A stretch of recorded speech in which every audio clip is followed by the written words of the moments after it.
کی خدمت کے لیے معمور مخصوص افراد اغوات کہلاتے ہیں، آپ کو یہ افسوسناک خبر دے رہے ہیں۔ روزہ رسول صلی اللہ علیہ وآلہ وسلم کے خادم شیخ عبدالی ادریس انتقال کر گئے ہیں، اور اس حوالے سے عرب میڈیا کا یہ کہنا ہے کہ شیخ عبدالی ادریس گزشتہ روز مدینہ منورہ میں انتقال کر گئے۔ ان کی نماز جنازہ مسجد نبوی میں ادا کی گئی ہے، جس میں سرکاری حکام نے بھی شرکت کی۔ آپ کو بتائیں، سعودی عرب کے میڈیا کے مطابق شیخ عبدالی ادریس حجرہ مبارکہ کی دیکھ بھال پر مامور تھے۔ اس کے ساتھ ساتھ مسجد نبوی صلی اللہ علیہ وآلہ وسلم کو کھولنے، بند کرنے، روشن اور معطر کرنے کی بھی ذمہ داری اٹھائے ہوئے تھے۔ آپ کو اس افسوسناک خبر کی تفصیلات بتا رہے ہیں۔ روزہ رسول صلی اللہ علیہ وآلہ وسلم کے خادم شیخ عبدالی ادریس مدینہ منورہ میں انتقال کر گئے، اور ان کی نماز جنازہ مسجد نبوی صلی اللہ علیہ وآلہ وسلم میں ادا کی گئی۔ آپ کو بتائیں کہ ان کی نماز جنازہ میں سرکاری حکام نے بھی شرکت کی۔ مرحوم شیخ عبدالی ادریس شیخ روضہ شریفہ کے خادموں میں سے ایک تھے، جن کے مطابق یہ حجرہ مبارکہ کی دیکھ بھال پر مامور اور اس کے کلید بردار بھی تھے۔ اس کے علاوہ آپ کو بتائیں کہ وہ مسجد نبوی صلی اللہ علیہ وآلہ وسلم کے کھولنے، بند کرنے، روشن اور معطر کرنے کے امور بھی انجام دیتے تھے۔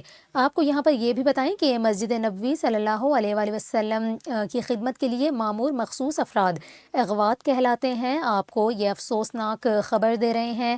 روزہ رسول صلی اللہ علیہ وآلہ وسلم کے خادم شیخ عبدالی ادریس انتقال کر گئے ہیں، اور اس حوالے سے عرب میڈیا کا یہ کہنا ہے کہ شیخ عبدالی ادریس گزشتہ روز مدینہ منورہ میں انتقال کر گئے۔ ان کی نماز جنازہ مسجد نبوی میں ادا کی گئی ہے، جس میں سرکاری حکام نے بھی شرکت کی۔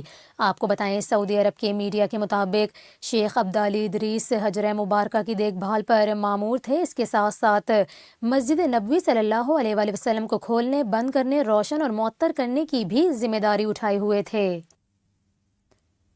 آپ کو اس افسوسناک خبر کی تفصیلات بتا رہے ہیں۔ روزہ رسول صلی اللہ علیہ وآلہ وسلم کے خادم شیخ عبدالی ادریس مدینہ منورہ میں انتقال کر گئے، اور ان کی نماز جنازہ مسجد نبوی صلی اللہ علیہ وآلہ وسلم میں ادا کی گئی۔ آپ کو بتائیں کہ ان کی نماز جنازہ میں سرکاری حکام نے بھی شرکت کی۔ مرحوم شیخ عبدالی ادریس شیخ روضہ شریفہ کے خادموں میں سے ایک تھے، جن کے مطابق یہ حجرہ مبارکہ کی دیکھ بھال پر مامور اور اس کے کلید بردار بھی تھے۔ اس کے علاوہ آپ کو بتائیں کہ وہ مسجد نبوی صلی اللہ علیہ وآلہ وسلم کے کھولنے، بند کرنے، روشن اور معطر کرنے کے امور بھی انجام دیتے تھے۔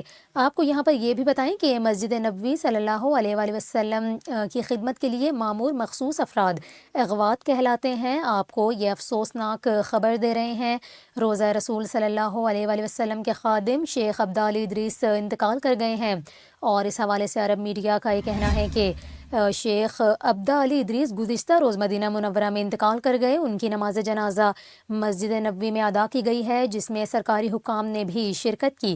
آپ کو بتائیں، سعودی عرب کے میڈیا کے مطابق شیخ عبدالی ادریس حجرہ مبارکہ کی دیکھ بھال پر مامور تھے۔ اس کے ساتھ ساتھ مسجد نبوی صلی اللہ علیہ وآلہ وسلم کو کھولنے، بند کرنے، روشن اور معطر کرنے کی بھی ذمہ داری اٹھائے ہوئے تھے۔ آپ کو اس افسوسناک خبر کی تفصیلات بتا رہے ہیں۔ روزہ رسول صلی اللہ علیہ وآلہ وسلم کے خادم شیخ عبدالی ادریس مدینہ منورہ میں انتقال کر گئے، اور ان کی نماز جنازہ مسجد نبوی صلی اللہ علیہ وآلہ وسلم میں ادا کی گئی۔ آپ کو بتائیں کہ ان کی نماز جنازہ میں سرکاری حکام نے بھی شرکت کی۔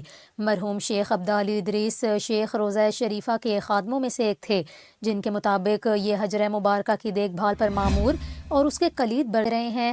روزہ رسول صلی اللہ علیہ وآلہ وسلم کے خادم شیخ عبدالی ادریس انتقال کر گئے ہیں، اور اس حوالے سے عرب میڈیا کا یہ کہنا ہے کہ شیخ عبدالی ادریس گزشتہ روز مدینہ منورہ میں انتقال کر گئے۔ ان کی نماز جنازہ مسجد نبوی میں ادا کی گئی ہے، جس میں سرکاری حکام نے بھی شرکت کی۔ آپ کو بتائیں، سعودی عرب کے میڈیا کے مطابق شیخ عبدالی ادریس حجرہ مبارکہ کی دیکھ بھال پر مامور تھے۔ اس کے ساتھ ساتھ مسجد نبوی صلی اللہ علیہ وآلہ وسلم کو کھولنے، بند کرنے، روشن اور معطر کرنے کی بھی ذمہ داری اٹھائے ہوئے تھے۔ آپ کو اس افسوسناک خبر کی تفصیلات بتا رہے ہیں۔ روزہ رسول صلی اللہ علیہ وآلہ وسلم کے خادم